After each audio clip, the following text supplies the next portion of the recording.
Segunda de Samuel capítulo 6-7 habla de un hombre que se llamaba Usa. Y dice que el furor de Jehová se encendió contra Usa y lo hirió allí Dios por aquella temeridad y cayó allí muerto junto al arca de Dios. El sueño de David era querer trasladar el arca de Dios en un carruaje nuevo que no había sido estrenado. Y lo estableció de esa manera porque el deseo de Dios era llevar el arca de Dios al lugar donde él había soñado. Y yo muchas veces me pregunto y digo, bueno, no hay nada malo de esto. No hay malo en esto.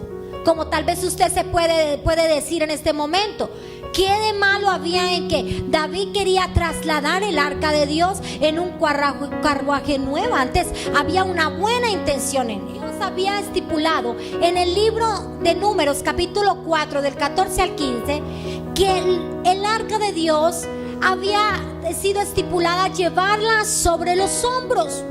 No se podía llevar en un carruaje, aunque fuera nuevo. Aparte de que tenía que ser llevada en los hombros, tenía que llevarla los levitas. Eran personas totalmente idóneas para llevar el arca de Dios. No era cualquiera, eran unas familias que el Señor había estipulado. Usa mira que el arca de Dios la empiezan a llevar en un carruaje, en unos bueyes, y el arca empieza a moverse y Usa se deja llevar por un instinto en ese momento y mete la mano. Y al meter la mano dice que cae fulminantemente ahí mismo, muerto. La palabra del Señor nos habla que Usa era levita y era bien instruido en la ley de Dios. Era una persona que conocía la palabra de Dios. Y déjame decirte que no se trata tanto de conocer la palabra de Dios solamente, sino también de aplicarla. Porque muchas veces conocemos la palabra de Dios, pero hacemos como la ley. Aquí en Colombia, ¿qué pasa? Porque hay tanto problema, tanta violencia, tanta situación difícil que vemos en nuestro país. Porque la ley existe, pero nadie la hace cumplir. Nosotros como hijos de Dios estamos muchas veces escuchando palabra, pero llega un momento en nuestra vida que después como que se nos da nada lo que escuchamos. Usa no midió consecuencias. Diga conmigo, yo necesito medir consecuencias de lo que yo pienso hacer. Amén. Ahí dice la palabra, y lo hirió Dios con gran temeridad. ¿Sí? Dios desea que no vivamos en contravía de la palabra de Dios, sino que vivamos en obediencia a la palabra de Dios. Amén. Porque a veces llegamos a la iglesia, escuchamos una palabra bien hermosa, después queremos vivir en contravía de esa palabra. ¿Cómo poder ser bendecidos si somos oidores olvidadizos? Si se nos entra por aquí y si nos sale por acá. La palabra tiene que llegar a nuestro corazón. La palabra tiene que hacerse carne en nuestra vida para que podamos ver el milagro que tanto hemos anhelado. Amén. Y la palabra de Dios nos dice que Dios lo hirió con temeridad. ¿Qué significa la palabra temeridad o temerario? Según el diccionario dice que es una persona temeraria, es un imprudente, es decir, alguien que no piensa, alguien que no mide consecuencias de sus acciones. Usa fue una persona que había sido muy dotado de conocimiento, capacitado. Pero en el momento de un instinto, en el momento de una emoción, fue una persona que no midió consecuencias y se fue por lo que sintió en ese momento. Y dice la palabra que Dios lo hirió con gran temeridad. ¿Cuántas veces de nosotros en nuestra vida, por causa de este tipo de comportamientos que tenemos, a veces acarreamos situaciones en nuestra vida que decimos, Señor, pero ¿por qué me pasa esto? Y el Señor dice, es que tal vez eres una persona que no mides consecuencias. Haces cosas y después te arrepientes de lo que haces. Y estás acarreando muchas veces consecuencias de cosas atrasadas, de hace un mes, de hace 2 meses, de un año, de 2 años.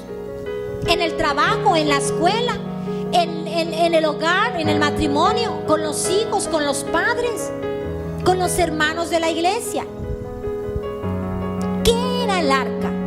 El arca de Dios era una caja de cofre sagrada, sí, lo más sagrado que representaba para el pueblo de Dios, y estaba completamente cubierta de oro, sí, y llamada también el arca del pacto o arca del pacto de la alianza. Y en esta arca se manifestaba la presencia de Dios, sí. Por eso David amaba el arca de Dios y deseaba trasladarla, llevarla a un lugar donde él deseaba, porque él sabía que esta arca le traía bendición. ¿Cuántos creen que la presencia de Dios trae bendición a nuestras familias, a nuestros hijos? Amén. Y esta arca tenía 3 elementos, póngame mucha atención. El primero era la copia de los 10 mandamientos de Dios. Ahí estaban las tablas de la ley, ¿sí? Lo que el Señor le reveló a Moisés que escribiera. Ahí estaba la palabra de Dios para que nosotros la pusiéramos en nuestro corazón, porque la presencia de Dios siempre va a estar ligada a la palabra de Dios en nuestra vida. Usted no puede decir: yo tengo la presencia de Dios en mi vida, pero está totalmente alejado del contacto con la palabra. La presencia de Dios está ligada a sus mandamientos, a lo que el Señor desea que hagamos, a su perfecta voluntad y propósito y diseño para nuestra vida. Estaba también el maná del cielo, que representa la provisión sobrenatural diaria de nuestra vida, esa provisión para nuestras necesidades físicas. ¿Cuántos aquí tienen deudas, tienen situaciones donde tienen que decir: Señor, tú eres mi proveedor y yo necesito una intervención divina? Déjame decirte que el arca, que representa la presencia de Dios, también representaba en ese momento provisión. El maná del cielo. Y también tenía el arca de Dios, tenía dentro de ella, tenía la vara de Aarón reverdecida, ¿sí? Que representa el poder de Dios en nuestra vida. Ese símbolo de reverdecimiento, es ese símbolo de restauración, de la chequina, de la gloria de Dios, de ese levantar de nuestra cabeza que el Señor nos va a levantar frente a nuestros enemigos que han querido hacernos hoy tal vez nada. Y David sabía lo que había en el arca de Dios, por eso quería él andar con el arca de Dios, tener el arca de Dios. La Biblia habla de que en ese momento el pueblo de Dios estaba danzando. Dice que hubo danza, regocijo, instrumentos cuando empezó el arca a ser trasladada a Jerusalén. La presencia de Dios le era trasladada en 2 Samuel 4:5. Y dice que el pueblo empezó, los levitas, a tocar trompetas, músicos alabando el pueblo de Dios, diciendo aleluya, gloria a Dios. Pero ¿qué pasó en ese momento?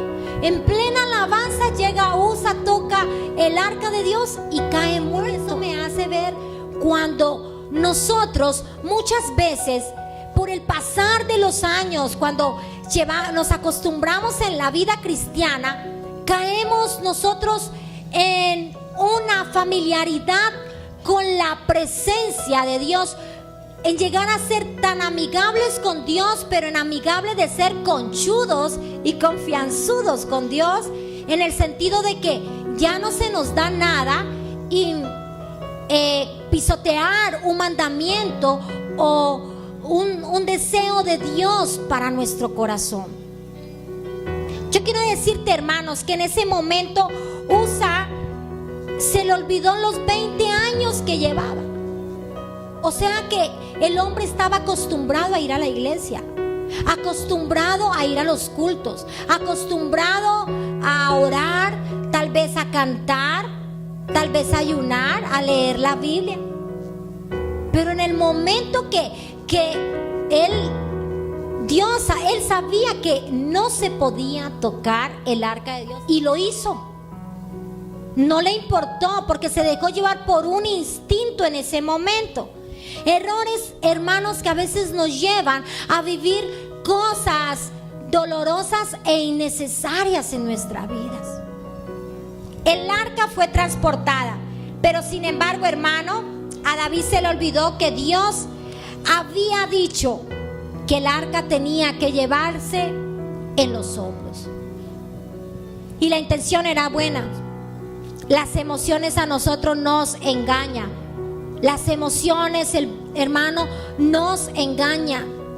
Usted no sea emocionalista. Dígale que está a su lado. No se deje llevar por lo que siente. Porque usted siente hoy está llorando. Y mañana usted puede estar feliz. Usted no se deje llevar por lo que está pasando. No tome decisiones por lo que está viviendo. Tome decisiones por lo que la palabra de Dios le dice. Hay personas que toman decisiones en los peores momentos de su vida y después se arrepiente.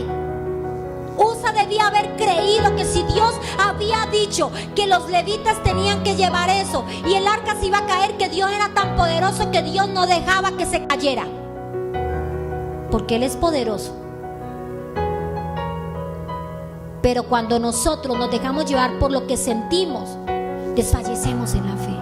No creas a tu instinto, a tu sentimiento, a lo que está ahí. Amén. Cree en la bendición que Dios tiene para ti. Amén. Hermano, muchas veces nosotros venimos a la iglesia y somos como Usa. Queremos la bendición de Dios, pero no queremos escuchar la voz de Dios. No queremos obedecerla. Queremos obedecer nuestro instinto. Y por eso Usa, hermano, no le importó. Y, no, ¿qué tiene de malo un trago, 2 traguitos? ¿Qué tiene de malo 1 o 2 o 3 parrandeaditas? ¿Qué tiene de malo gritarle a mi esposo, gritarle a mi esposa? ¿Qué tiene de malo? ¿Qué tiene de malo decir una mala palabra a mi amigo, a mi amiga? ¿Qué tiene de malo? Se familiarizó, hermano, con la presencia de Dios y perdió el temor de Dios en su vida. Perdió el temor de Dios en su vida.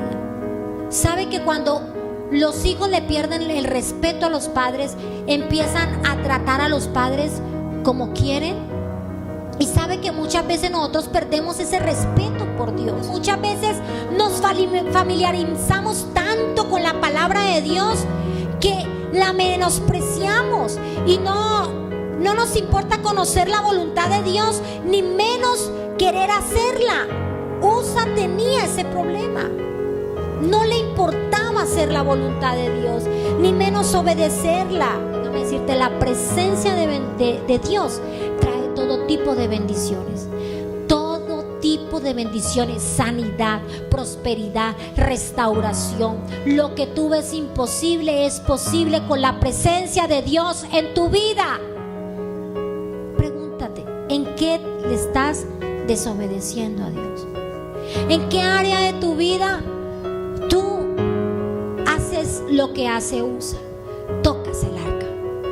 No te importa, aún sabiendo y conociendo la palabra de Dios, lo haces. Dice la palabra de Dios que el sabio del necio se diferencia de que el sabio sabiendo se aparta, pero el necio sabiendo lo hace. Yo te pido en esta hora, hermanos, que tú de corazón hoy le pidas la bendición de Dios para tu casa. Yo sé que hay familias hoy que necesitan ser restauradas.